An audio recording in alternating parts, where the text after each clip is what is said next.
Sziasztok! Én Renato vagyok, és a mai videóban a SteelSeries Premium középkategóriás gaming perifériáit fogom nektek bemutatni. Van itt egy Arctis Nova 3 headset, egy Aerox 3 wireless egér, és egy Apex 9 tankless billentyűzet. Kezdjünk!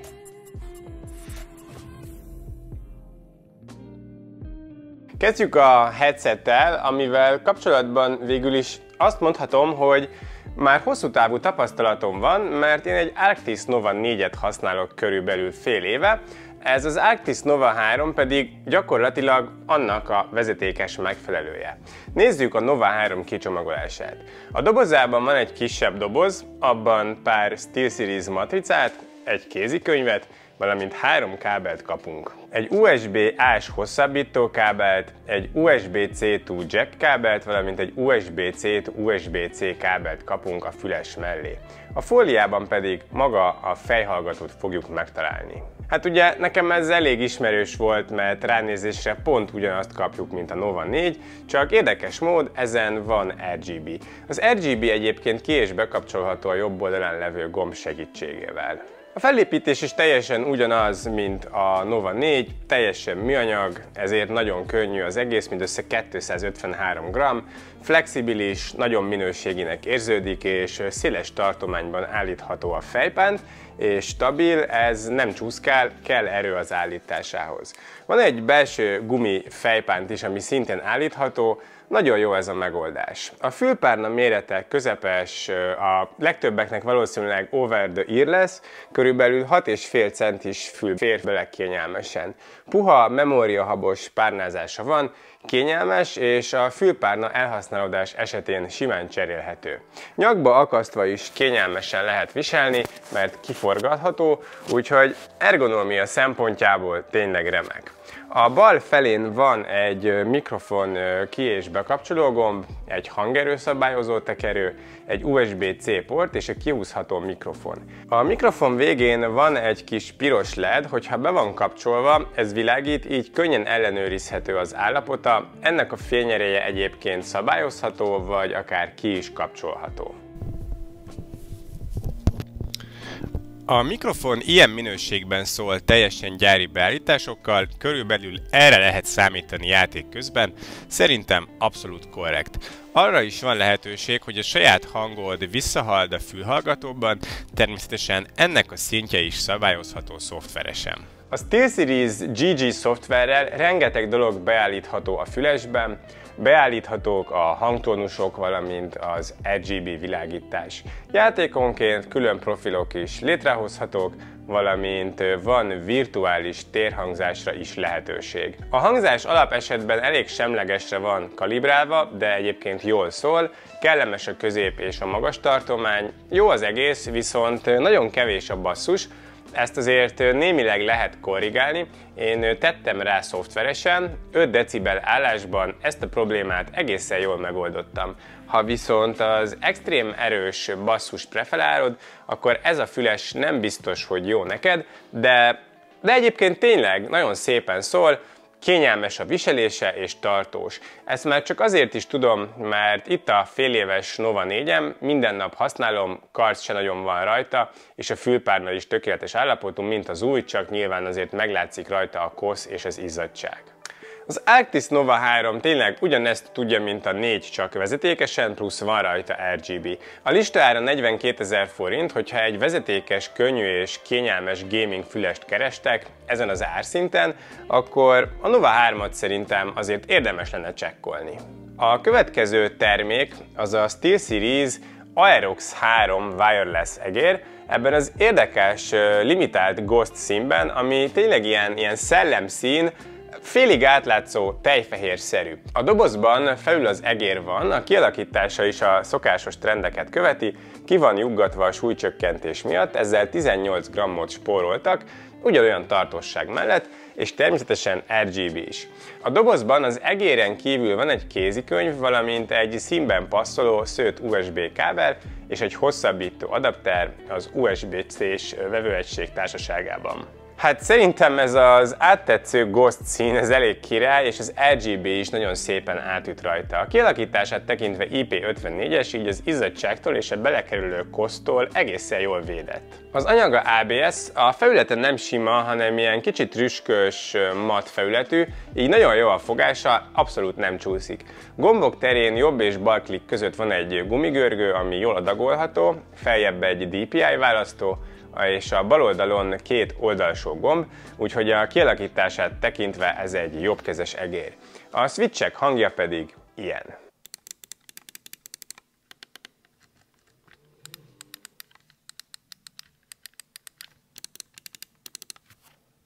Alul van egy módválasztó gomb, amivel Bluetooth vezetékes vagy 2,4 GHz-es mód között lehet váltogatni. A 2,4 GHz-es mód az a SteelSeries Quantum 2.0 technológiáját használja, szóval villámgyors és elvileg nincsen interferencia. Az üzemidő akár 200 órás is lehet Bluetooth és 80 órás 2,4 GHz-es módban. A szenzor egy a Pixar-tal közösen fejlesztett TrueMove R nevű darab, 100 és 18.000 dpi között állítható, 40 G-s elmozdulást is le tud kezelni, valamint 1000 Hz-es mintavételezési frekvenciája és 1 millisekundumos válaszideje van, azaz ezekkel a specifikációkkal simán e-sport szinteken is használható. A világítás 3 zónában állítható a SteelSeries appban, és van Smart mód is, azaz használat közben nem világít, csak hogyha mozdulatlan állapotban van. Ez így elég szuper, közben spórol is az árammal. A szoftverben természetesen egy csomó más egyéb dolog is beállítható, a DPI szintek, a polling rate, valamint hogy melyik gomb mit csináljon, és természetesen makro lehetőségek is vannak. Én elég sokat játszottam vele az utóbbi hetekben, nekem ez nagyon-nagyon bejön, kényelmes, a mérete pont ideális nekem, a talpak azok remekül siklanak, a kattintási érzés az remek, precízen irányítható szerintem. Hát ez most nagyon ott van a szeren, én mostantól ezt fogom használni, amíg nem találok ennél jobbat. Az ára listáron 42 000 forint, hát ez nagyon nem kevés pénz, ez már azért a felső-közép szegmens a gyártónál, de azt tuti, hogy ez az egér nagyon ütősre sikerült, nekem ez most tényleg teli találat. Ez bomba. És végül, de nem utolsó sorban nézzük az Apex 9 TKL billentyűzetet. Ez egy optikai switches, kompakt vezetékes billentyűzet, a switchek ráadásul cserélhetők rajta. A billentyűzeten kívül egy kézikönyv, valamint egy szőtt kábel a tartozék. Ez egy igazi vérbeli gamer billentyűzet, könnyű, pici és extrém gyors. A billentyűzet nevében a TKL azért van, mert nincsen rajta a numerikus rész, ezért is kisebb a mérete, mint a sima Apex 9-nek, így kevesebb helyet foglal az asztalon, illetve könnyebben szállítható.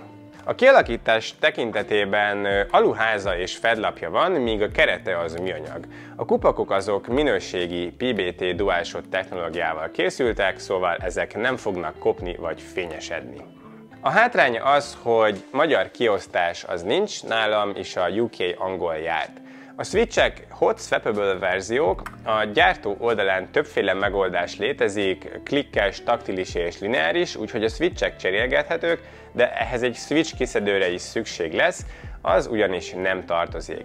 Keycap kiszedő az viszont van, a billentyűzet hátuljába van integrálva, így mindig kéznél van, és ugye a kupakok is könnyen cserélgethetők, egyrészt erre is van többféle megoldása a gyártónak, van többféle kupakjuk, másrészt cherry kompatibilisek, így elég sok opció van rá a piacon, hogyha az ember egy kicsit moddolni akarná a billentyűzetét. A hátlapon 6 darab gumitalp van, illetve a kihajtható lábak 2 állást tudnak, sajnos azokon nincsen gumitalp, de stabilan áll így is. Nézzük szemből, van RGB, természetesen. Ennek a fényereje a billentyűzeten is állítható, valamint a profilok is változtathatók, illetve van egy érdekessége, az aktuáció pontja is változtatható. A SteelSeries gomb és az I vagy az O megnyomásával 1 és 1,5 mm-es lenyomás aktuáció között lehet váltani. Mind a kettő elég minimális utat tesz meg, szóval tényleg villámgyors lesz az aktuáció, ami e-sport szinteken azért nyilván jelenthet valamit. No meg a válaszideje is villámgyors, mindössze 0,2 millisekundum, ami azért eléggé a top szint. A jobb felső sarokban van még egy médiavezérlő, a tekerőgombbal a hangerőt lehet kezelni, lenyomásra pedig némít. Az alatta levő gombbal pedig a média tartalmakat lehet elindítani vagy szüneteltetni, sajnos erre a gombra érthetetlen módon nem lehet ráprogramozni semmi mást. Nézzük a használatot. A gépelési érzet alapvetően jó, és a stabilizálás is jó, a nagyobb billentyűk esetén is, de mivel minimális lenyomásra is aktuál, így a felhasználás terén én inkább játékra, mint sem gépelésre használnám. Gépelésnél azért könnyű elütni a karaktert. Játékra viszont tényleg jó, villámgyors, jól irányítható és stabilak a kupakok, switchek. Egyedül a hangjával nem vagyok megbarátkozva, érdekes mód hiába lineáris a switch, elég hangosnak és klikkesnek találom a hangját, így aki a csendesebb billentyűzeteket keresi, annak ez nem lesz a kedvence. Hallgassátok meg, így szól.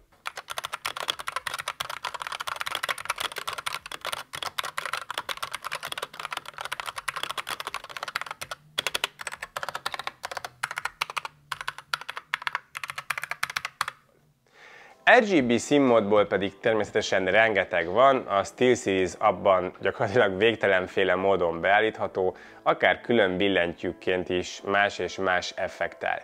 A szoftverben a világításon kívül a kiosztást, illetve a billentyű funkciókat, valamint a makrózást is be lehet állítani. Árban listaáron 57 000-et kóstál, amivel szintén a SteelSeries kínálatának úgy nagyjából a közepén van a 20 000-es Apex 3 TKL és a cirka 100 000-es Apex Pro TKL között úgy félúton.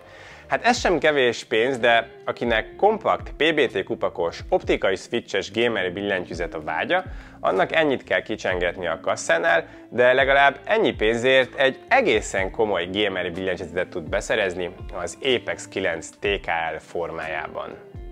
Nos, az előbb bemutatott három termék a SteelSeries kínálatának tényleg úgy nagyjából a közepét jelentik, azaz remek minőséget adnak, még nem túl brutál áron, és mind a három korrekt minőségi termék benyomását kelti. Én mindegyikkel elégedett voltam, az egér az meg, ez kifejezetten bomba, ezt valami nagyon-nagyon eltalálták, számomra ez abszolút best buy.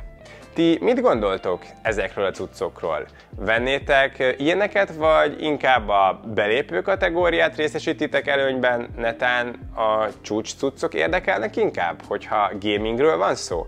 Ki hogyan látja ezt?